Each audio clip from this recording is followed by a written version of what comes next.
case you lose that. So I didn't make a mistake. So I still have some more time. You're still 100%. Somebody going and didn't get into the real people.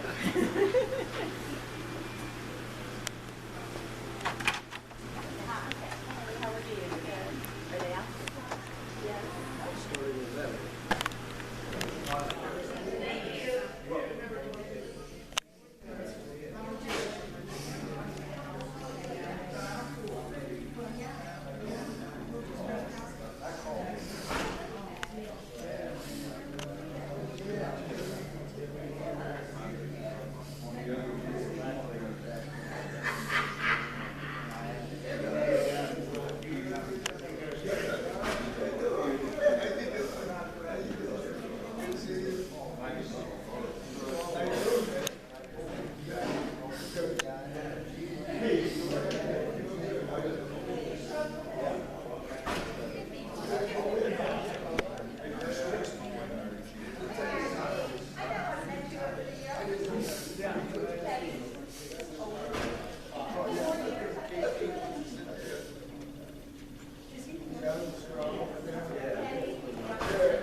We'd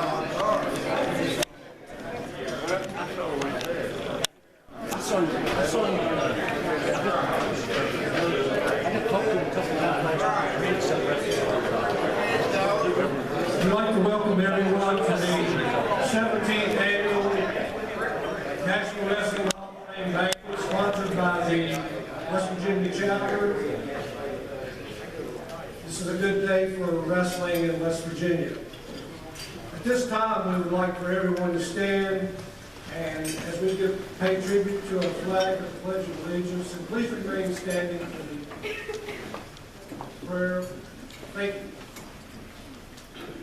I pledge allegiance to the flag of the United States of America and to the republic for which it stands, one nation, under God, indivisible, with liberty and justice for all. I just have to say, this has been like a family reunion. I have never seen such camaraderie at one of these like I've seen today. And I'm touched, to say the least. Let's pray, please. Dear Heavenly Father, we just thank you for our many blessings. We know that everything that we do is because you have given us the strength and the wisdom to accomplish them. Today we come to recognize 4 gentlemen that have given their time and talent and family time to the sport of wrestling. Bless each family and friend that have come to support each and every one of them, to show their love and their appreciation. Lord, bless this meal to the nourishment of our body. Also bless the people that helped to prepare it, that we may better serve you. And we ask it all in your precious holy name. Amen. Amen.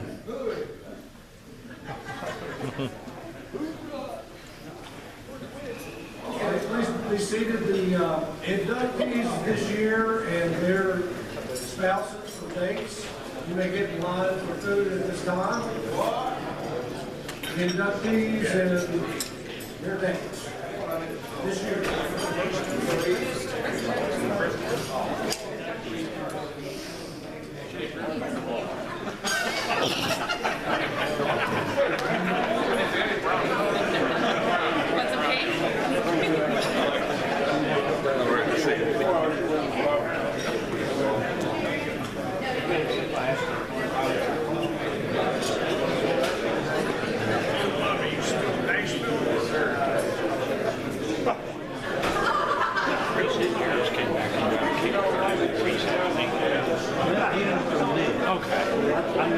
I was out of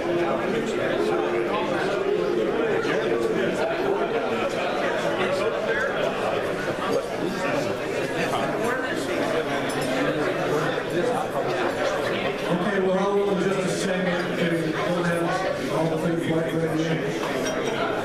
Just a couple minutes.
That was Wayne Bennett and his wife. Me, my wife, and Wayne.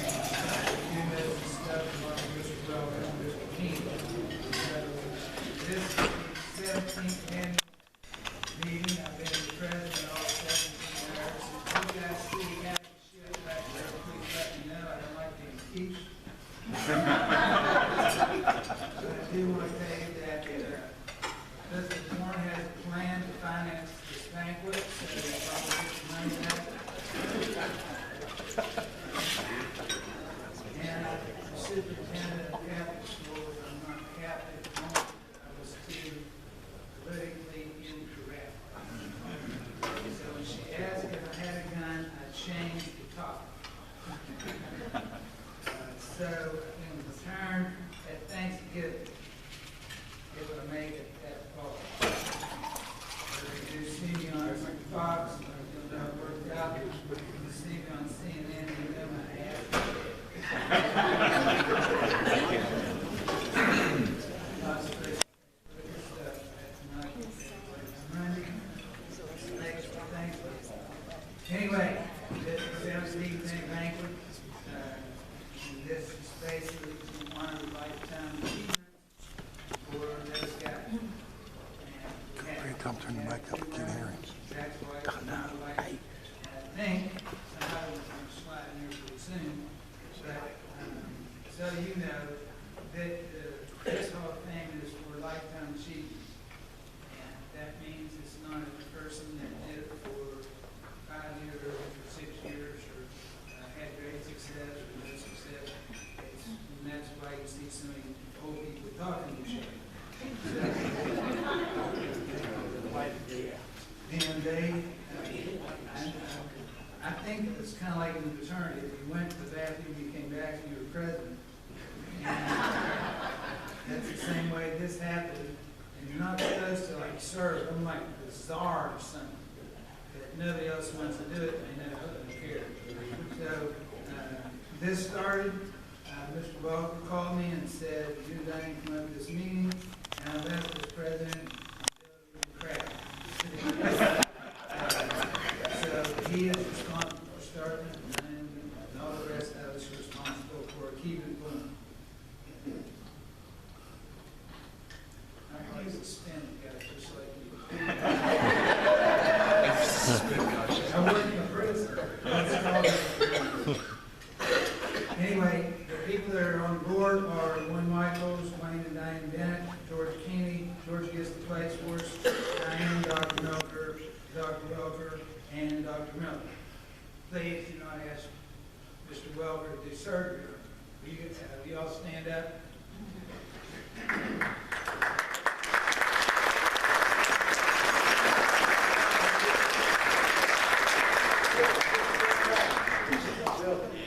People always ask me about basically, I get letters and I send them all the things they look through and see the qualification.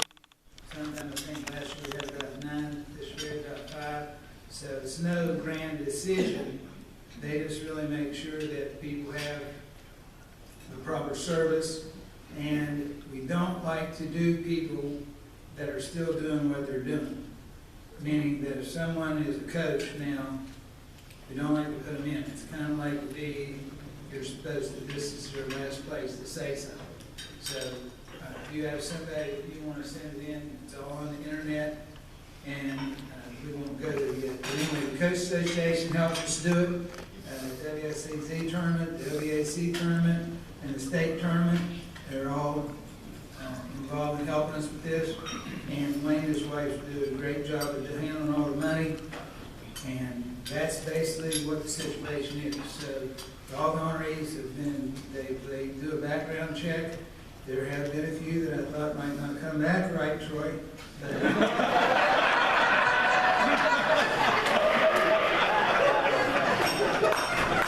that was a little hedgy, but I don't think they had West Virginia on the thing of the background check.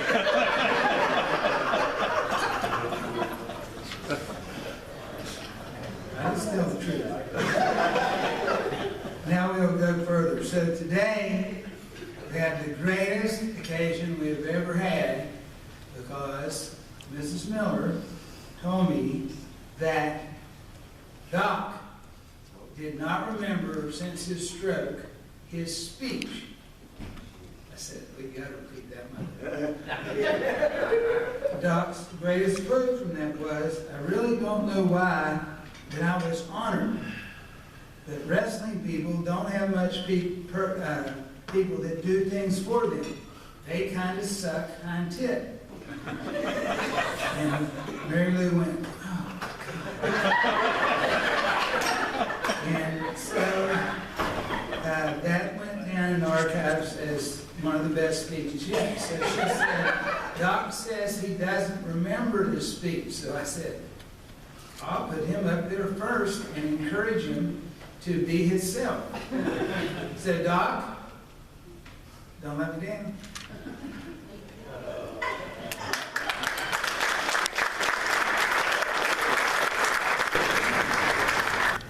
They told me I needed to speak, and two people told me that. My wife told me that, which I could get us that, but Coach Arthur told me that, and there was no way in hell you were going to get out of that one, so I just gave up. And I said, what do you want me to talk about? They said, no. Congratulations to the Hall of Fame inductees. And certainly I should offer my congratulations to all the inductees.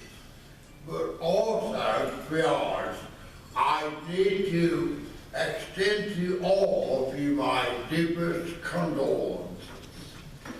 Because this is a terrible day for you.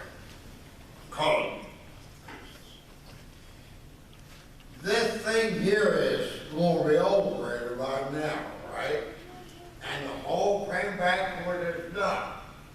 And the whole five of you guys have been writing down in your book that your wife gave you everything that you need to do.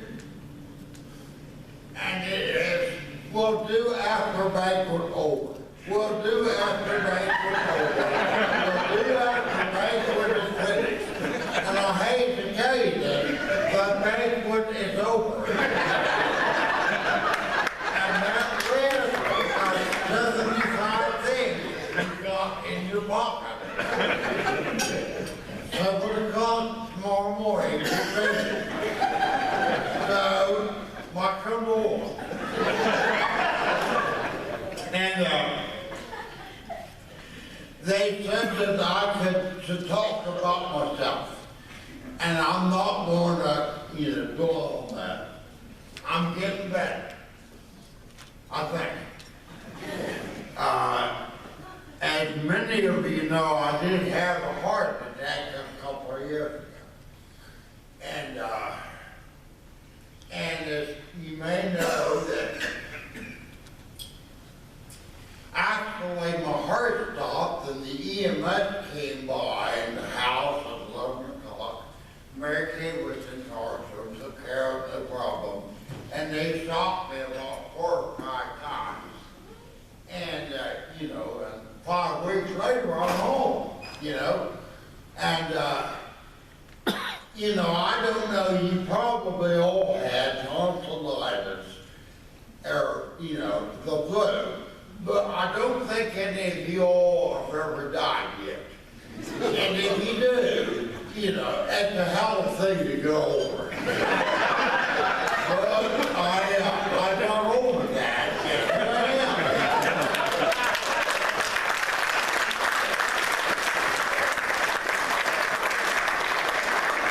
Don't worry about it if you die. Especially if your wife is a little Italian woman, you might find. But anyway, I'm getting better, and I'm also getting worse. Because when I had this thing, I got amnesia.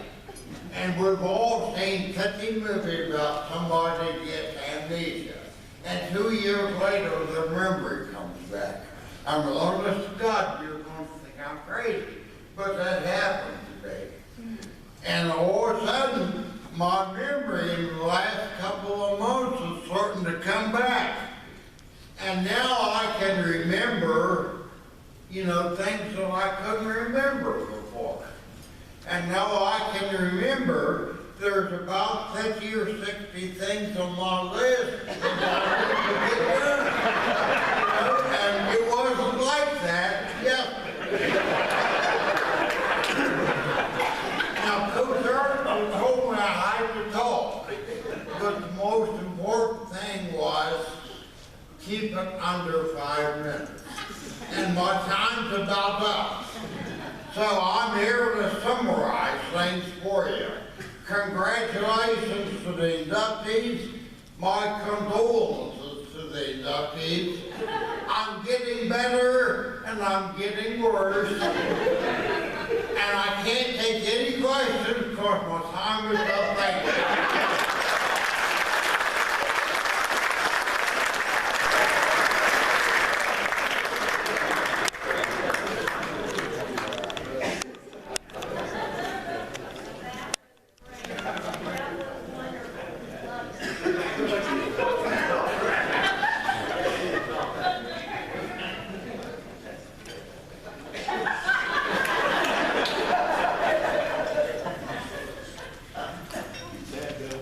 Let's be honest.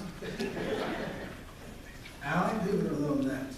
My granddaughter told me that I should get my friends together and have a circus. So, Jock, you're the ringmaster. In all seriousness, I went up to visit Doc when he had this stroke. And he goes, my wife around. And I said, no. He goes, no. You know, my IQ's 160. I said, no, Doc, you're like, kind of like a surgeon. He goes, I lost 30 points. I'm still strong on this damn week.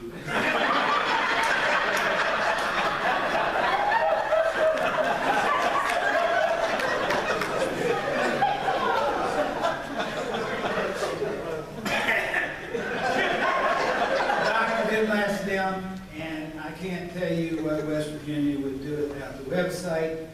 And those of you who looked at it, that's by far superior to any other state. And we don't need the damn form, okay? I'm tired of hearing that I'm a bastard, and okay? But my son is, when they grist on the sun, far away, that's fine. But anyway, those of you that have never been on it, other states, you can't even hardly find them. The information's on there and stuff. That's really special. And that is why Dr.'s in the Hall of Fame. And to let him repeat the speech, you can see why allowed such a thing to happen. Okay, let's continue. Here's where we do it. They do not let, the Hall doesn't let people introduce people because they found out that they would take longer introducing their ex-coach or their husband or their wife, whatever it was, than the speech itself. Okay? So the first one, I will break protocol on. I'm just going to say, here's the next person. But on this one is Woody Burns. And I've directed 36 state tournaments.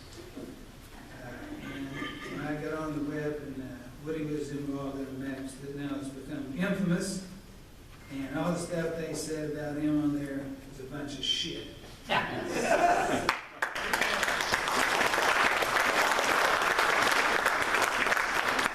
I called him, and basically, I would probably say I'm not much of a fan of referees.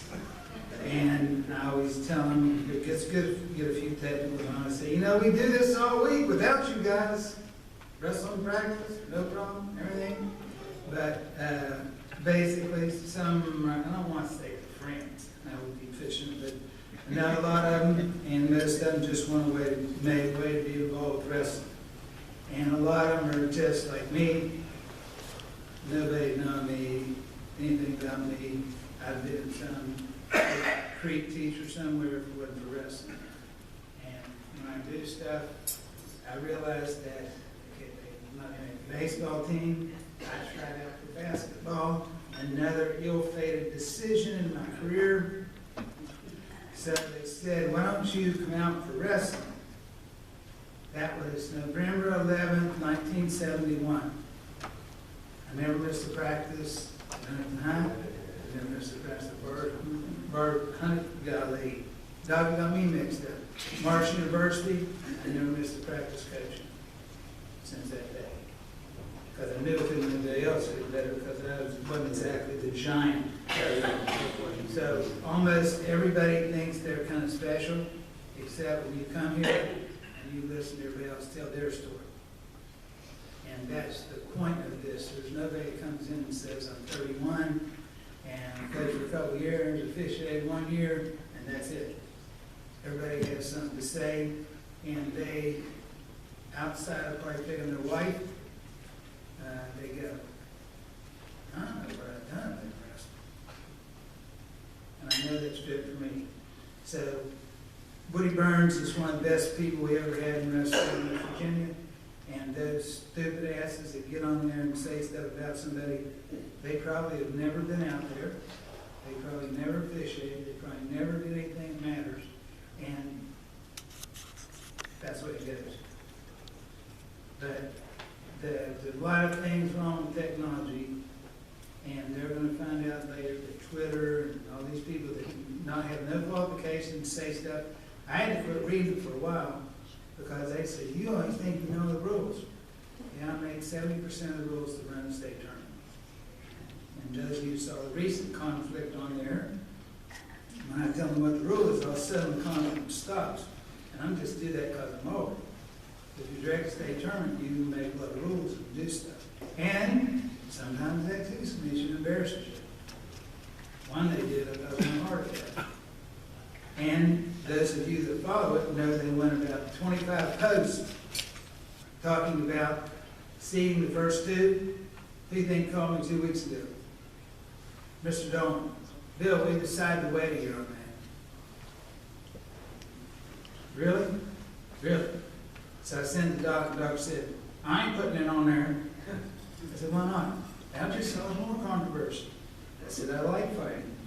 So that's the story of everybody that we're going to introduce. But with the situation they did, Woody was completely wrong and couldn't happen to a better guy. Woody, you're up.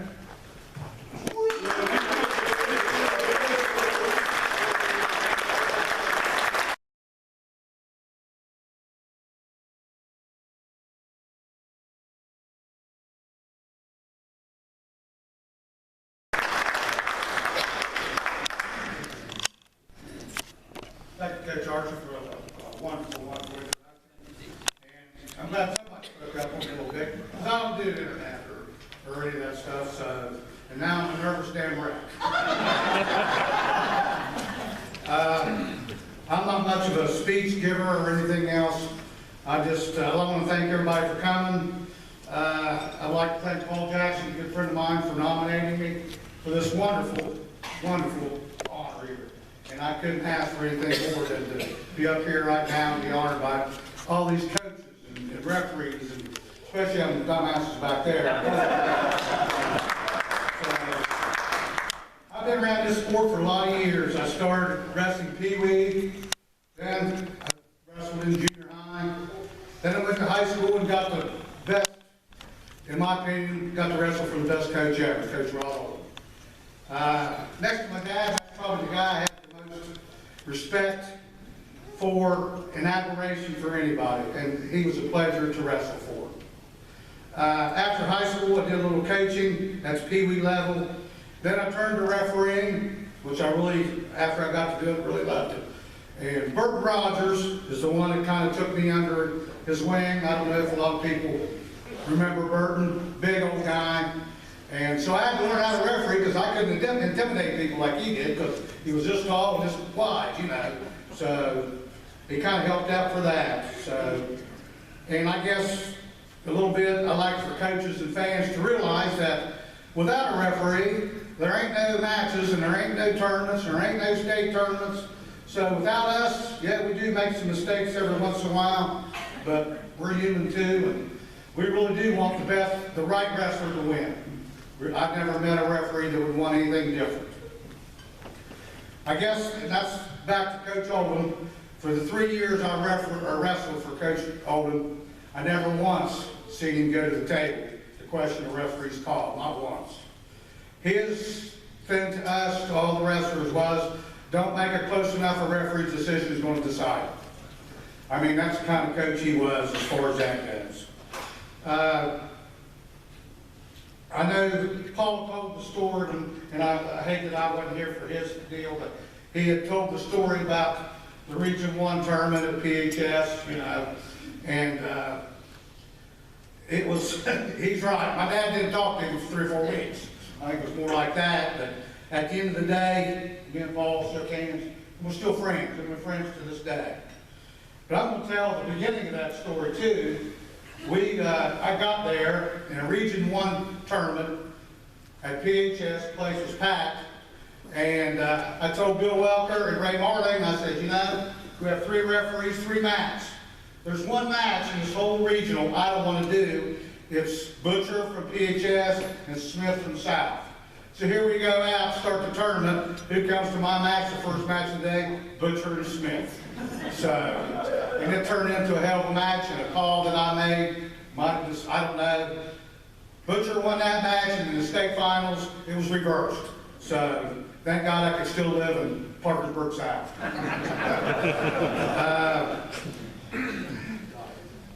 It was, okay.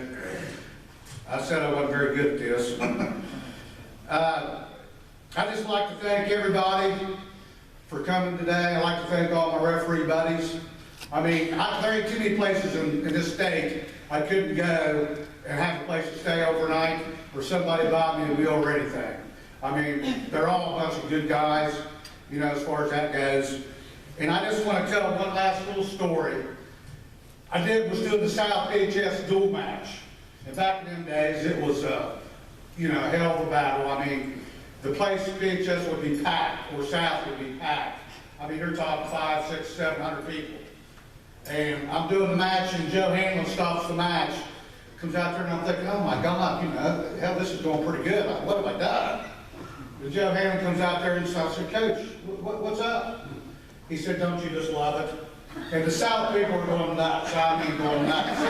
He said, listen to that. He said, I love it. I said, that's all you wanted? Yes, sir.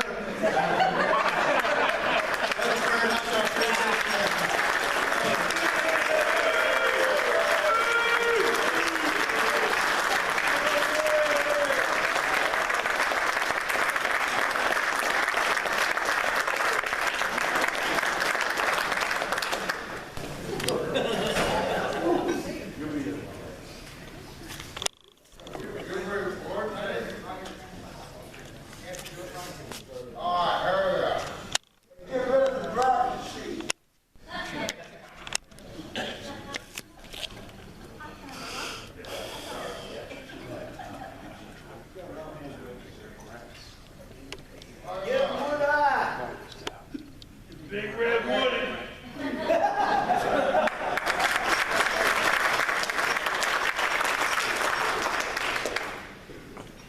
So don't forget, after it's over, you guys come up here and we give you all your jackets and take a picture, everybody. Really reminded me of Coach Oldham. We went to Germany together about 4 or 5 times. And to show you the South fans, I gave Coach Oldham's eulogy. They booed me.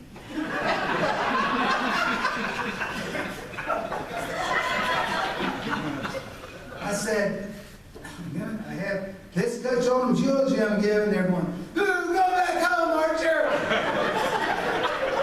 said, God, these guys are sick. They didn't argue the referees, they won all the time. God, hey, that's pitiful. You guys think about that. You got booed giving a eulogy, and when you're at this state tournament, they have a chance Archer to go home. The dummies don't even know that's where I live. Gina, don't want you to have to find, buddy. You're the next. Come on out.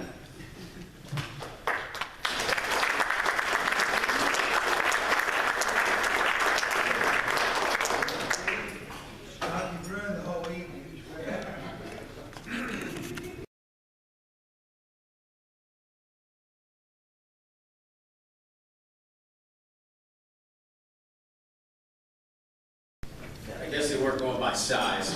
What you got me by about an inch. It was unexpected when Coach Welker called me and told me that he was going to nominate, because when you look back on things, you don't really think that you've done that much. Yeah, you've been in the sport a long time, and you take some of the things that you do for granted because, quote, that's your job as a coach. But there are a lot of people I'd really like to thank. First of all, Coach Welker. And I unfortunately had the opportunity to run into Coach Welker when he was coaching Wheeling High. I was wrestling at war with the forerunners of Wheeling Park High School. And they happened to beat us in the last match of the day, and we had a 2-year undefeated streak going. Their heavyweight at that time was unlimited. This guy had to weigh a slim 320. And we had to move our heavyweight, our 185-pounder up. And all our 185-pounder had to do was not get pinned at heavy. As the story goes, unfortunately, our kid gets pinned. We lose by a point or two. And as we're rolling up the mat in defeat, it was a home match. I remember looking over at Coach Welker, and he had this grin that I'll never forget on his face. To this day, we've always been friends, but he always brings that conversation up no matter what. Hey, we beat you back in 1972. I'd like to thank my high school coach, who's not here, but also in the Hall of Fame, Dick Edge. He started a program at Warwood, and we were not very good at any other sport. We were so bad in football that I had to play, and I actually started for a year at 5 foot, roughly about 20.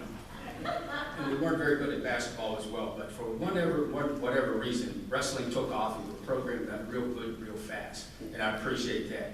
I'd also like to thank Dr. Monteleone, just a little bit at West Liberty. His 2 sons were instrumental in our success at Warwood, at Wheeling Park. Aaron and A.J. Monteleone and young Vinny came to practice all the time. Whenever they had any time whatsoever, even as they were going through med school, they came back and came to practice. And it was like having a clinician there. I'd also like to thank Coach Welker and Coach Ron Mock. When I was in high school, those guys were coaching at John Marshall and Brooke, respectively. And graciously, they allowed us to go to practice there because our head coach was not much of a wrestler in college or high school, and he learned on the fly as we did. He was gracious enough to take us there. And I'd like to thank Coach Jason Wenzel, who's here. Him and Buzz Evans, the former head coach, worked like crazy with some upper weights, and they were really good. We had a kid, when he came out, couldn't walk and talk, literally, let alone to wrestle very well, had a temper and an anger management problem. Those guys worked with him from freshman year all the way to high school, and was able to win a state championship. And you don't think at the time that kids are listening to you, but they are as a coach, and it sinks in a lot later. And I'd like to thank Jason, who's here today, for helping that kid win the state tournament, the heavyweight. And I'd like to thank my parents. My 2 brothers are here as well, and also for my mother, who's 89. And I hope I have that longevity. I'd like to tell one quick story, if I will. We were practicing at Belair St. John's. They had 2 nutso coaches at that time, Denny Bowman and also Joe Bates. So we're practicing like hell. They got a little small room that's really hot. We break into 2 groups, and the heavy guys are wrestling first, and we're out in the hallway with nutso Joe Bates running miles of sprints while the heavyweights are really wrestling live. All of a sudden, the door opens, and here comes our heavyweight out, and our coach is right behind him, calling some disparaging comments, mentioning female body parts, and said, if you don't want to be here, just go home. Without missing a beat, our heavyweight turns around, goes down the hallway right past us. We start running sprints because we can't believe it. Walks into the locker room, picks up his stuff, doesn't shower, goes home. Practice is over, coaches are real happy.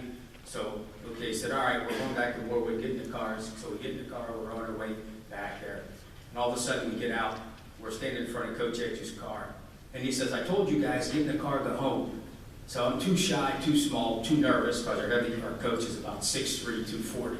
I'm not saying anything. My buddy, who's a 45-pounder, says, Coach, remember the heavyweight that you kicked off the team? I said, yeah. He said, that was our ride. So without missing a beat, our coach was not one to be, surprised or anything. He said, stay right here, I'll be right back. Eyes I get about this big, about 13, 14 years old, sitting on the curb, wondering if our coach is going to come back. And there we were on the mean streets of Belair, Ohio, hoping like hell the coach came back for a second trip. And as the sun was shining in my eyes, it dawned on me that day, if I ever become a head coach, this is sinking in. I'm not going to do that. If I ever throw a kid off the team, I'm going to make sure it's at a home match. I'd like to thank Coach Archer banquet. And I also like to thank the other recipients, Ted, Scheny, Woody, and Ricky. Thank you very much.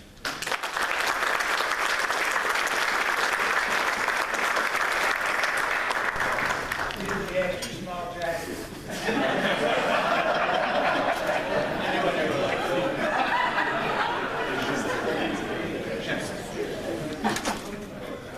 Just one little announcement while we're doing this. It's not an extra small, it's me.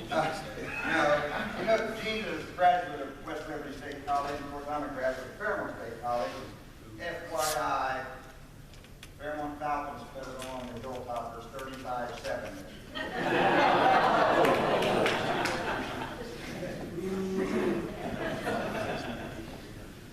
Can't do it now.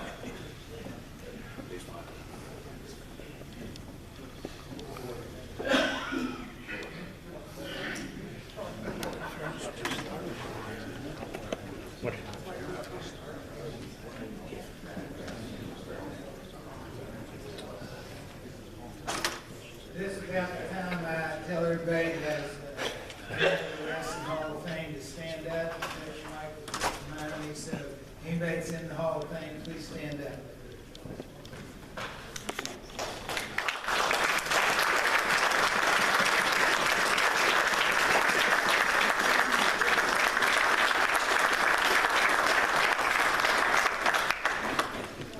That's the way we like to see it. Have guys that are in, come support the new people that are coming in. Next person,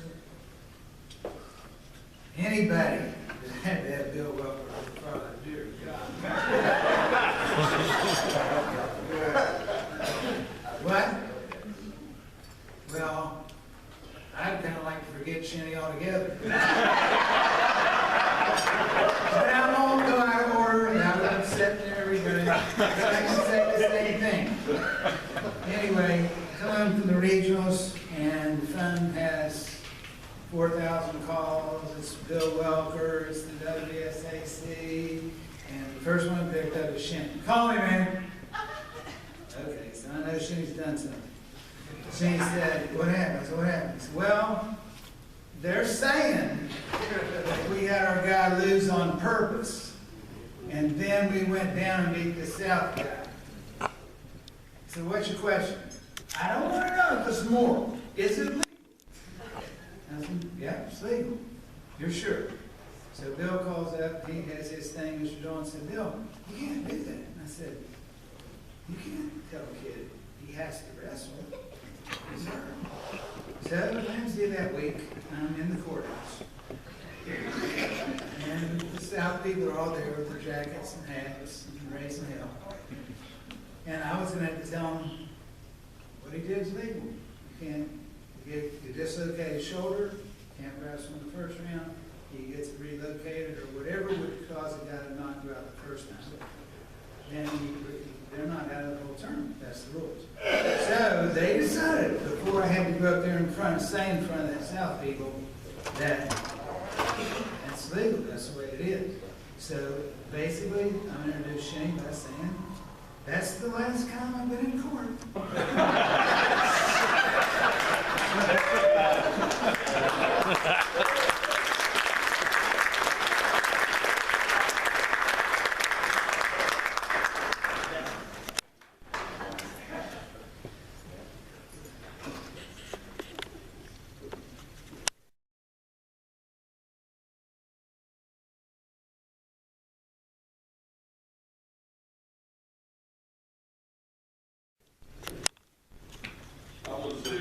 First year assistant coach under Coach Schenerlein. Second year, my first year as assistant coach, I was under Gene Monteleone in Wheeling Park. That's where we learned how to lose on purpose.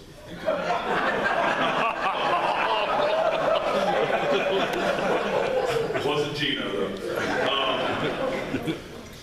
We're at the MSAC and we're sitting in the new wrestling room at Huntington High, and we're having a coaches meeting. And Archer's running the meeting, and nobody can understand what he's saying, just like today. All the state placers for Huntington are on the wall. And Hamlin says, Archer, are those all the state state placers in the history of Huntington High School?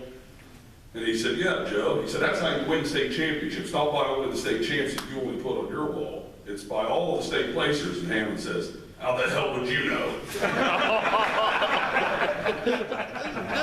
But I want to thank Bill and Diane, because West Virginia wrestling would not be where it is without those two. They do a great job. And state tournament, you know, helping me out in the courtroom, whatever it took.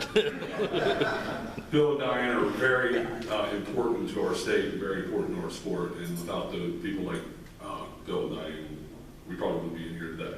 So.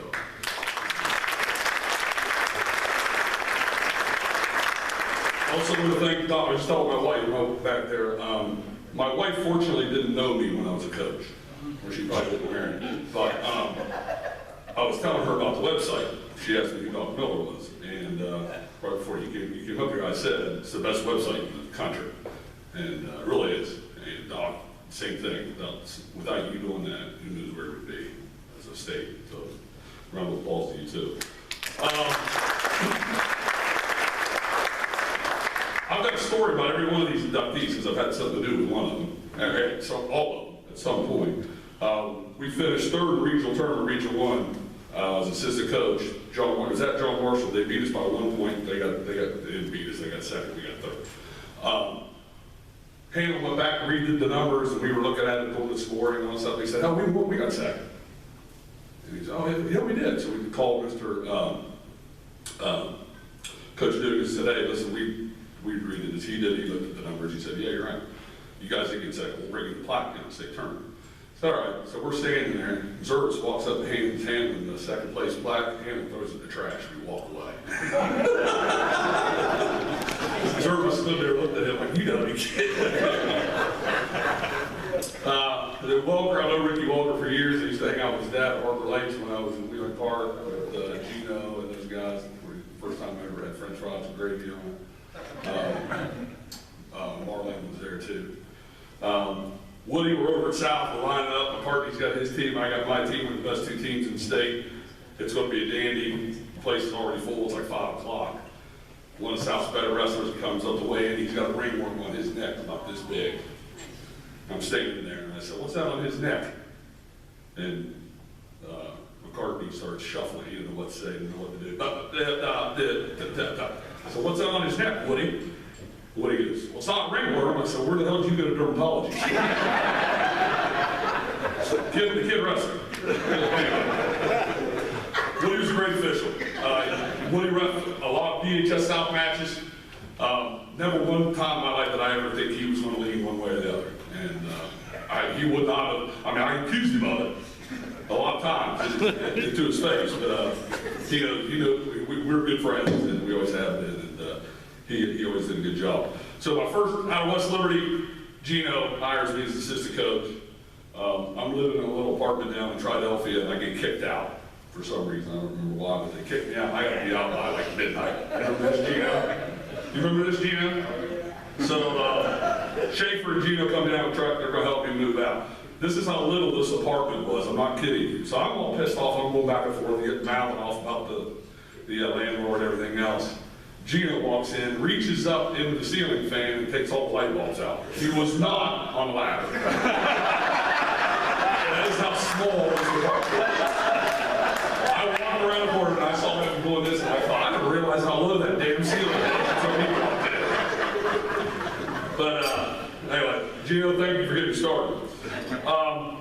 Parkersburg High School had great administration. If it wasn't for Jim Hammer and Bill and I, they supported us all those years, we would never have ever made it to the to where we did while I was there. Going back to the whole Raider thing, it was his knee, and I just didn't feel like he should be out there risking that match at that point of the day. He just wrestled the match prior. It took him 13 seconds, and I was afraid that he might. So. I get back to the school, and I call, I go into Hammer's office, and I said, "Listen, we got a problem. We got a problem." And he was like, "What's that?" I said, "Well, here's what I did." And I'm telling him the whole story, but he reaches in his jacket, he pulls out one of his old flip phones. And he starts dialing. I'm thinking to myself, my God, I'm going to go to jail for this. And I said, we're going to go to court and everything else. And he's getting on the phone. He doesn't care what I'm telling him. And he's sitting there and he's listening to me. I'm going. And all of a sudden he says, I want to talk to the son of a bitch responsible for hiring Scheny. He's calling our principal. Actually, it was a little livelier than that.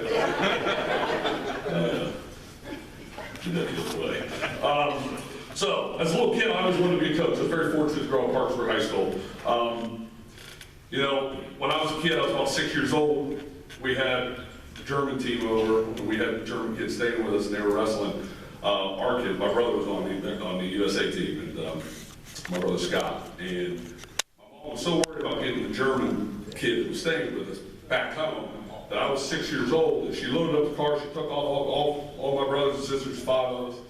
The German kid, they're all in the back seat. They all get on the north end of Parkersburg. My mom's in the store, and she starts thinking, "Where's Scheny?" So she goes back out to the car, and she says, "Where's Scheny?" Because he's on the way back. And my brother looks back and says, "No, he's not." Of all the places they could have left me, it was Parkersburg South High School. So, almost daily, growing up, Joe Hanlon reminded me of it. My parents left me over there because he said they tried to, what was it, Coach? So they'd eat me. So him and Ron Oldham took me, sat there, and there's before cell phones and all that good stuff. They sat there, him and Ron Oldham, until my parents came back and picked me up anyway. You know, wrestling's a big part, big in my family. My brother Scott was state champ. He's an outstanding wrestler, was a 2-time runner for Coach Monteleone. And my nephew Vince was state champ. My brother Bob was a wrestler.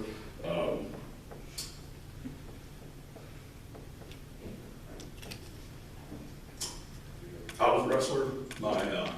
My nephew Chris was state champ. Casey Ice, my other great nephew, was state runner-up for me. Billy Geis was a wrestler. Craig Wallace was a couple times state place. A lot of people don't realize all those kids are related to me, unfortunate for them. But it was always in our family. I always idolized my brothers. They were a big part of you know, why I decided to do what I did. I always wanted to be a coach. My mom and dad would go to bed at night, and I would stand in the living room by myself, and I would act like I was coaching, and alone. And I told people that, but not a lot of people that. I just always wanted to be a coach. You know, I learned a lot of things from those guys. I was coaching at Wheeling Park. My nephew Billy was on Parkersburg. Was on Parkersburg's team. I wrestled with a kid, Adam Kennan. Remember Adam Kennan, Gino? And I wrestled with that kid every day in practice. He had to wrestle my nephew. When he wrestled my nephew, I wouldn't coach him. And Hannah pulled me aside and he said, "Why aren't you coaching that kid?" He teased me about it first. He said, "Why aren't you coaching that kid?" I said, "He's wrestling my nephew." And he said, "You wrestle that kid every day, you coach that kid every day. And he expects you to be there, whether he's wrestling you could be wrestling your brother, you need to be in the corner for that kid." And that resonated a lot with me. So going forward, going through that, I just always felt like I had to be there. Nobody else was going to stand up for my kids. I had to. And they knew it. We had a little get together last night. A lot of my old wrestlers were there, and it was great, and it was really great to see them. But I'm not very good at this either. But in my first year coaching at PHS, we were at the Brook Classic, and I thought I could be like Joe and run around and say what I wanted, the referees do what I wanted. And Chris DeSiria banged me for a team point. And comes up to me, and I'm standing over there thinking, "Oh my God, it's got a team point taking off first match I ever coached Parksburg High." Syria walks over, and I'm looking at him. He comes up to me, and we're nose to nose, and he goes, "Now go tell Hanlon I just banged you for a team point." And by the way, for the South fans, Chris DeSiria was not my roommate in college. Just so you know that going forward. You know, first year I was coach, we finished 8th. I thought, this is not going to be very good. I'm not very good at this. And I decided to go to a Pee-wee practice with Coach Way. And I looked around and I saw Lou Thomas, and I saw Ryan Dearman, and I saw Brandon Rader, and I saw Robert Shiver, and I saw a bunch of guys in there, and I thought, oh shit, we're going to be really good. This is going to be a lot of fun. And it was a lot of fun. You know, I'm not going to apologize for the way I coached. It's just the way I am. And I felt like I had to stand up for my kids, and we had to stand up for Parkersburg High School. And without my assistant coaches, I have the greatest group of assistant coaches. They're here, a lot of them are here today. Steve Rader, Dave Satterfield, Chris Way, Rick Parks, Troy Owens. These guys were Aaron Shetter, Tom Brock, Tony Dickens. These guys were great. Without them, we wouldn't have been near what we were. No offense to you, Woody, but or to Coach Oldham, but I wrestled for the greatest wrestling coach on earth.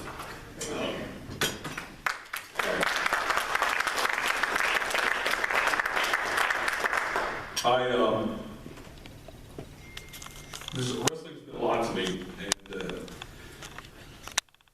I don't know where I'd be if I didn't have it. And I made a lot of mistakes, done a lot of things wrong, done a lot of things right. But got 4 beautiful kids, beautiful wife. But there's a lot of times I'm somewhere and I'm like, how am I going to get through this? How am I going to do this? I think about wrestling. I think about Coach Hammond. And a lot of times, Coach, I've thanked you privately, but tonight I thank you publicly for everything you've done. And I really appreciate you. And I love you like my father. God rest his soul. Because without you, who knows where my brothers, my nephews, we all wrestle for you. Who knows where we'd be. And I really appreciate this. But this award's not about me. It's about my assistant coaches. It's about my wrestlers, guys that wrestle for me. I can't leave out Coach Monceau. Speaking about getting in trouble, he kept me out of a lot of trouble. West Liberty knows what I'm talking about. When I was in West Lib.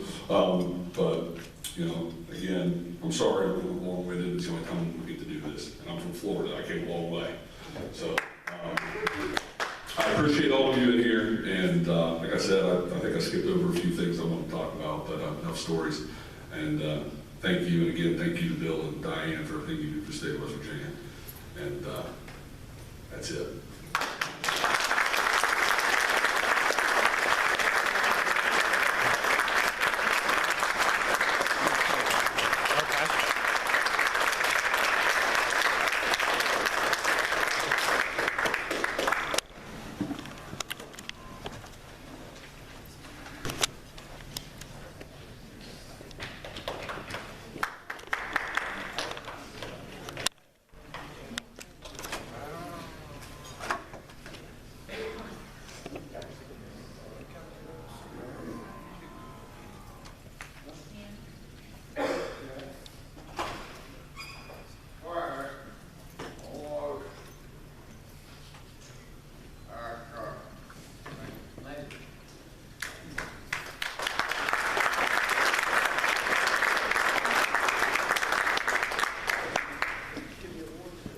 Scheny, that's the only person I've ever heard in my life have jug handling and love in the same sentence.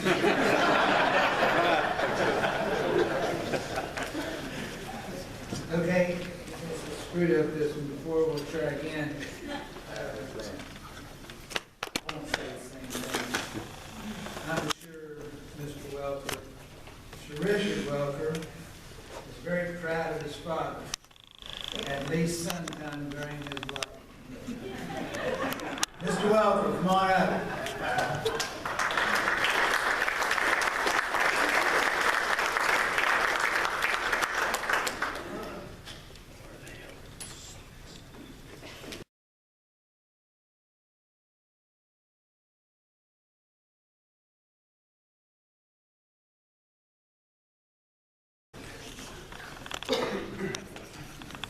Thank you, everybody. This is kind of nerve-wracking for me, as much as I have talked to police and district attorneys and things of that nature in my life. That standing up here in front of talking to you guys is something that I'm nervous about. But if we could, please, I do want to do some housekeeping. If all of you can take out your program here and go to the last page, and if you can tear that out for the illegal solicitation that's going on there, so that nobody purchases a book this evening from Dr. Welker, that would be greatly appreciated. If you would be willing to do that for me, I would thank you. So, Oh, you're fine. I wanted to congratulate all the inductees. I've known them for quite some time. Coach Zervous has yelled at me. Coach Monteleone has yelled at me. Willie Burns, I'm sure, has yelled at me. Scheny has yelled at me. I'm through Coach Evans at one time or another. But they're all extremely deserving people, and it's an honor to be associated with them. My wrestling life is strange, so to speak, is, you know, I don't have this illustrious career. It was definitely different. Fortunately for me, at a young age, I was introduced to some very influential people. I look out in this room and I see the history of wrestling in West Virginia. It's pretty impressive. When you think of people in the OVAC like Dr. Cabal, Boheingarter, people of that nature that I was introduced to at a very young age, they inspired me to be a part of this. And it's about life. You know, it's crazy.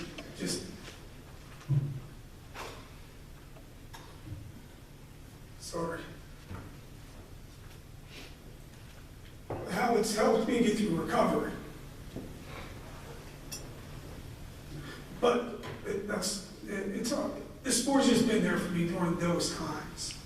And I didn't want to talk about, about the recovery aspect because we're in such a bad state here in West Virginia, and it's brutal. And for me to be here 8 years later, I'm just very thankful.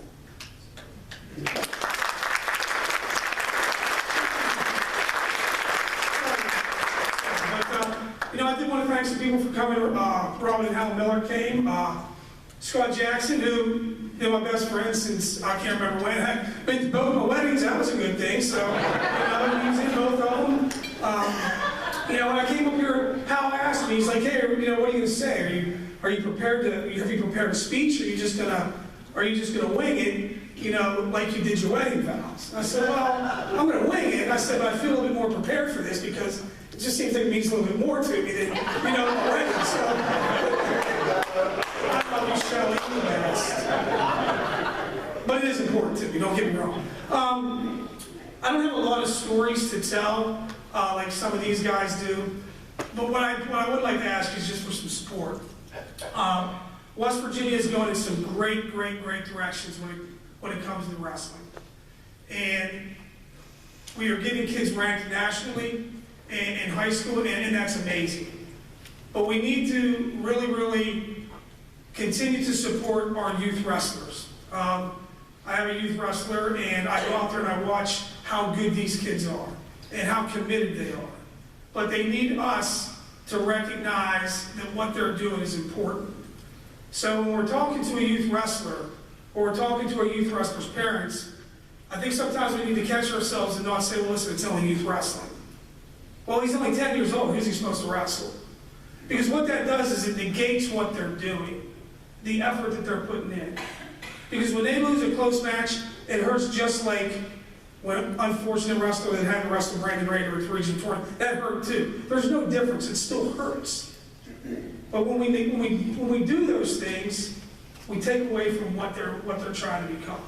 And Coach Scheny talked about that wrestling room that he had when he was worried about him being good. That's happening all across the state. The problem is we can't keep them to the high school level, and there's a problem there. We got to figure it out. This year I was fortunate enough with Coach Way to take 12 wrestlers up to Wisconsin. Youth wrestlers to wrestle freestyle. It was amazing. They had the best time of their life. They went through an entire freestyle season, so to speak, training. Chris Way is an amazing freestyle coach. But we went out there with these 12 kids who, outside of wrestling in the youth freestyle state tournament, didn't wrestle freestyle in their life. We went 500. We had 3 All-Americans. We had one kid get first, a second, and I think a sixth. But what that does is that these kids, when we send them to Fargo, they're ready to go.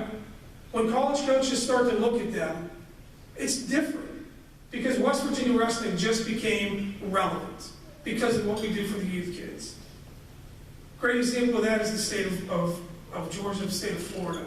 who over the past 15 to 20 years have become monsters. There's no reason we can't do that here, but we need support. We just need to tell these kids, just be there, just be there for them. Go to a youth wrestling tournament. That $5 you pay to get in and that $10 you pay for goes a long way. It's important. They're going to make you proud, I promise you. And one last thing, I do want to recognize Coach Irwin. Coach Irwin's the new head coach at Westover University. He's doing great things. Great friend of mine. He was the Division II National Wrestling Coach of the Year last year. And proud to call him a friend. Thanks for coming, Danny. Coach Jordan, my middle school wrestling coach. I coached middle school with Coach Jordan. He's probably got stories about a young Rick Welker looking in the stands at some maybe young single moms, but that's a story for a different story. My dad, who's always just been completely out of his mind when it comes to certain things, but the relationship that we have through this sport has been amazing. My mom, who's seen me in and out of different scenarios, has been amazing. My boys, my daughters, my grandson Grayson, they get the poor girls, they just get neglected when wrestling season, what they do. So I love them. But I'm just rambling now. But I'm just so honored to be a part of this. And hey, support youth wrestling. It changes lives. Thank you.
Let's have Bill Heimgartner, Ed Dugas, Eddie West, and Ted Zervous stand up.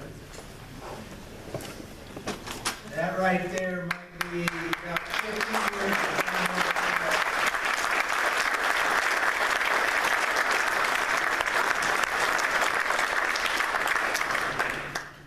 Ted, you're up.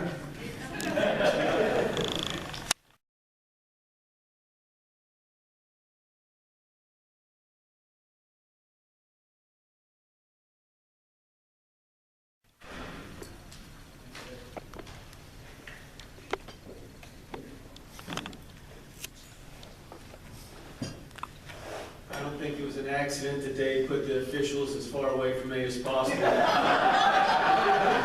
I think every one of them is taking a point from me. I gave mine back. Yes, you did. I just think that the whole Hall of Fame picture is all about support. And it's come from all avenues. It's come from family, which I have a tremendous, large family, that they're all here today. They've traveled from Tennessee, from South Carolina, from Canton area, Ohio, so they're from everywhere and they made a trip in. So that's the kind of support that I've been given all my life. I'm the youngest of 7 kids, and my father died when I was 2. Now, my mom, she's 91 years old. She's definitely the rock of the family and the glue that keeps us strong. But my oldest 3 in the family, Edna, Nick, and Mary Ann, they were kind of the caregivers. They looked after us younger ones and made sure that we didn't get ourselves in too much trouble and that we stayed healthy and everything. So Not only were they caregivers then, they're still caregivers today for my mother on a daily basis. Then I have my brother Mike, who he was my role model growing up. He academically and athletically, he was top of his class, and that's what I strive to do. I made out okay athletically, but we won't talk about those academics. And then my sister Crystal, she was my biggest supporter in school. She traveled around to all matches. She always bragged me up to all her friends, and they had some bets and going on with some of them that had brothers that wrestled against me when we were in middle school. But she was always there to support me. And my brother Matt, he was the one that challenged me every day. He's the one that I competed with in sports. He's the one that we got fights with all the time. And he usually whipped my tail until I learned to wrestle. Then he didn't want to fight me anymore. But that was the support from the family that I received. My coaching staff, you guys talk about having the greatest coaches. Well, I have a series of coaches that are the greatest. Okay, every one of my coaches that I was in touch with are all in the Hall of Fame. Larry Chambers and Ed West.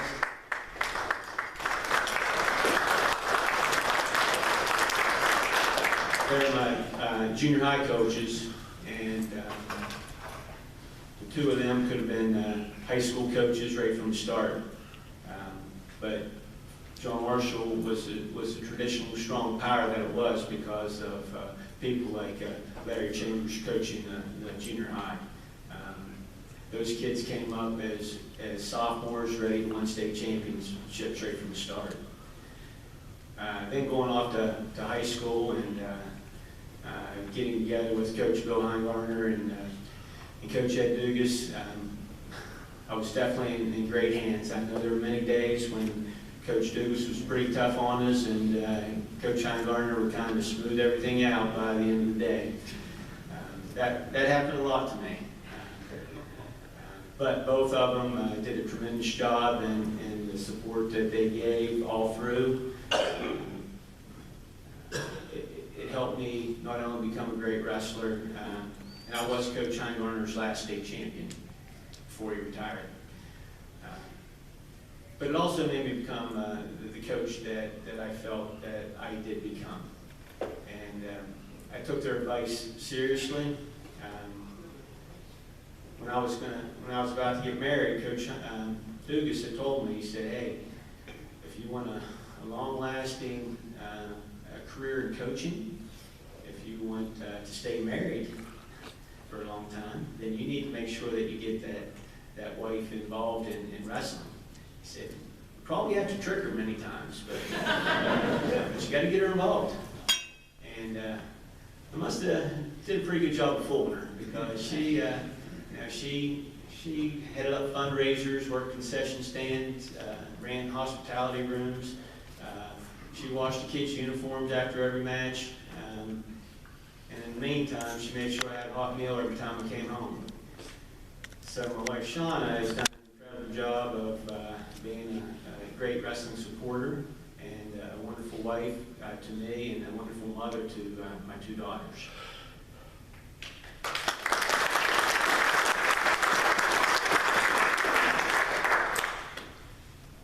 The support that I received from my assistant coaches and lifelong friends,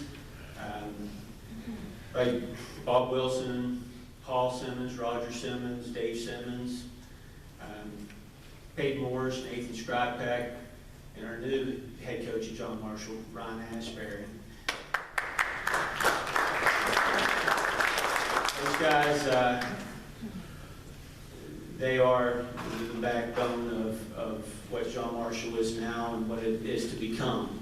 And I knew that when I left at the end of this season, that the program's in wonderful hands. Coach Asbury and Coach Peyton Morris, those two were the ones that I was grooming to become head coach when I left. Coach Peyton Morse, he made a mistake. He fell in love with some girl from Parkersburg.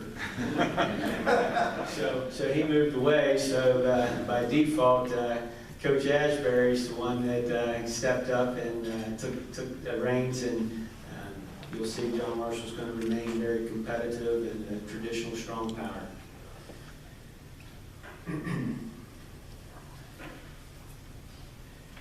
I'm very pleased to be included with this year's group of nominees from High County and Wood County. Our matches have always been great matches. We've had wonderful rivalries. There's a lot of stories that go along with it, and as you've heard, many of them involve court cases. Some of them were just trying to get that upper edge on how the state tournament was going to unfold. And they did a nice job. They were very respectful of other coaches, but ultimately they wanted to win and have success for their programs. I remember as a wrestler, I had great matches against High County, Rod Haller, George Stanley. Wonderful matches there, and won some, lost some, but they were probably some of my most memorable.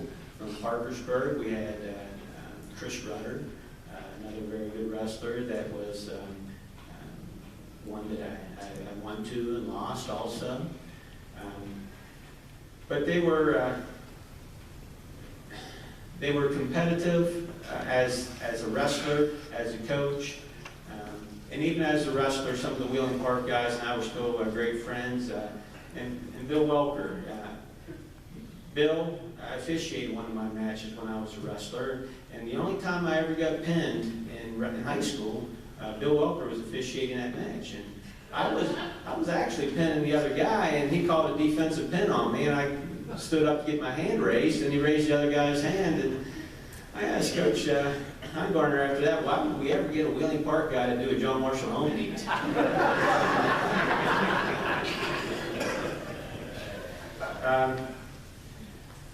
As I said, there's a lot of camaraderie with the coaching staff all across the state. And looking out, I see a lot of long-time legendary coaches.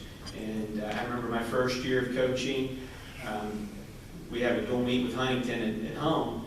And I'm sitting at the end of the bench. I'm just an assistant coach and taking in my first year of coaching.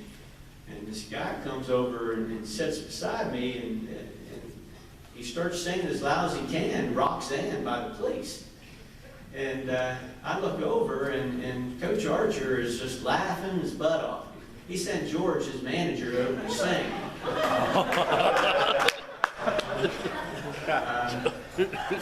And so, I mean, it was a very tense duel, but, it was light enough where we could go and do stuff like that, so he kind of welcomed me to West Virginia high school wrestling. Same year, down at their state tournament, Coach Dugas, Coach West, and myself, we were all carrying on a conversation with Coach Archer, and we talked for, a half hour or so, and after Coach Archer left, I said, I didn't understand a thing he said. Still don't know if I follow him completely today, but I'm doing much better.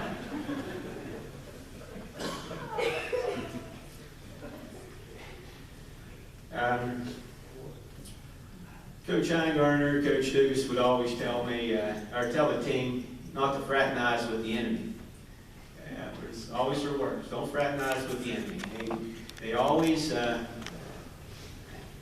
felt that John Marshall had that edge with whoever we wrestled because they feared John Marshall. I mean, Coach Dugas, Coach Heingartner, they really had a legendary program there in the late 60s and all through the 70s and early 80s. And so we had that advantage going into our matches that we didn't know about any of the guys that we wrestled. There wasn't like the Doc's webpage today where you can research everybody and know how many takedowns they had, and know how many girlfriends they had. You know everything about the kids today. But back then, there was a little bit of fear in not knowing who you were up against. And if you wore the John Marshall singlet, the fear was generally in the opponent's corner. But I always took those words to heart as a wrestler, and I didn't say a whole lot. I just kind of went out, and many times I knew that if I gave my best effort, win or lose, I didn't like losing, but win or lose, I was okay with it because I knew it was my best effort.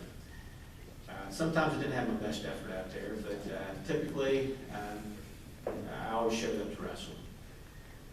But as a coach, I also try to instill that in my kids. You don't need to know your ranking. You don't need to know everything about the other kids.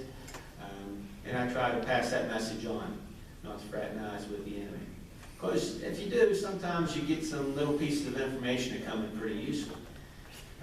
As an assistant, I just took up running about the age of 40. And when I was 40 years old, a friend of mine, Gene Monteleone, was an avid runner that I kind of picked his brain and asked about running, and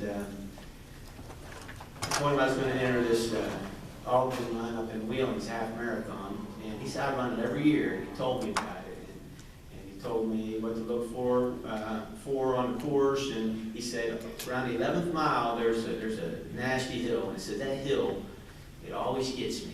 Every year that hill always gets me. Well, it was about the 7th mile of that race, and I saw Gene ahead of me by about 100 yards. And in the back of my head, I remember what he said.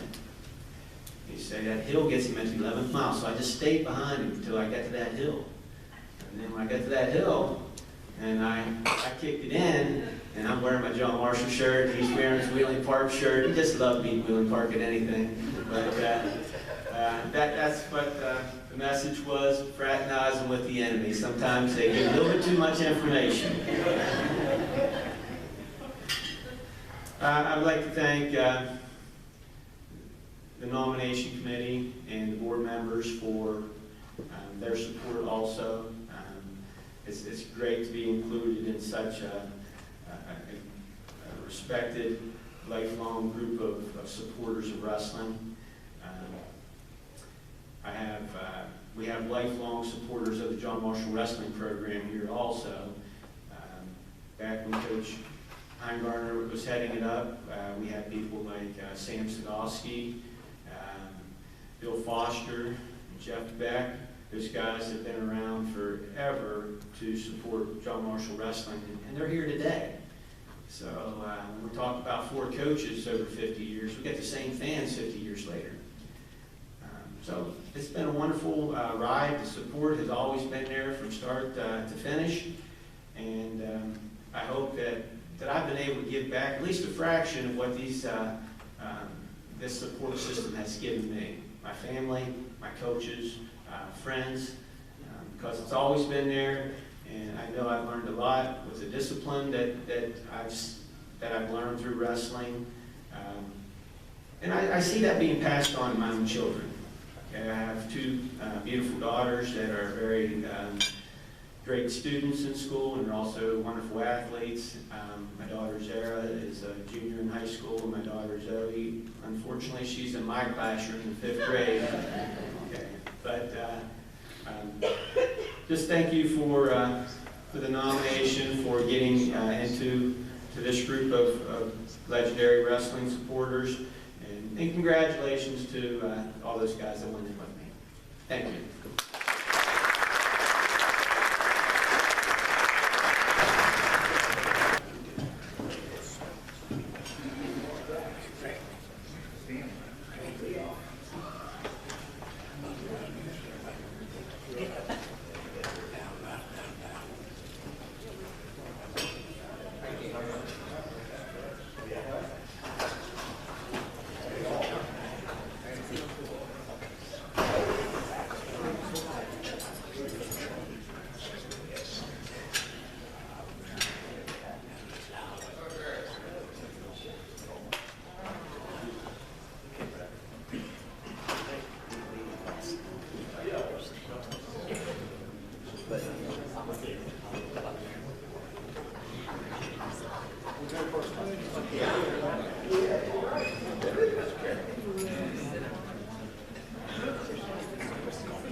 I was sort of like Diane was earlier.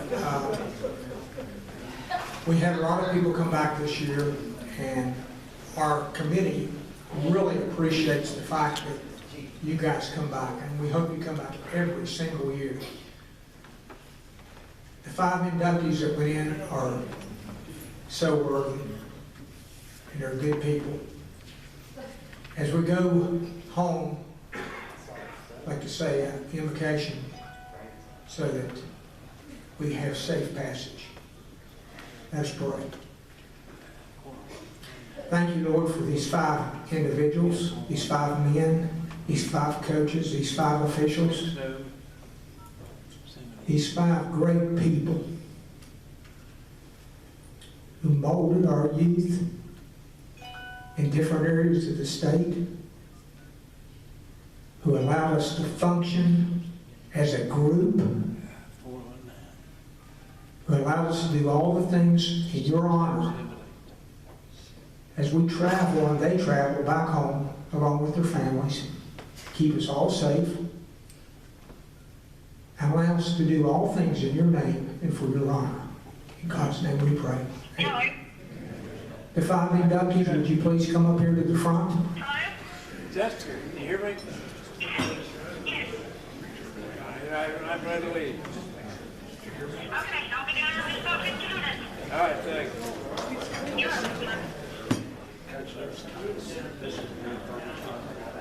Miss Bennett.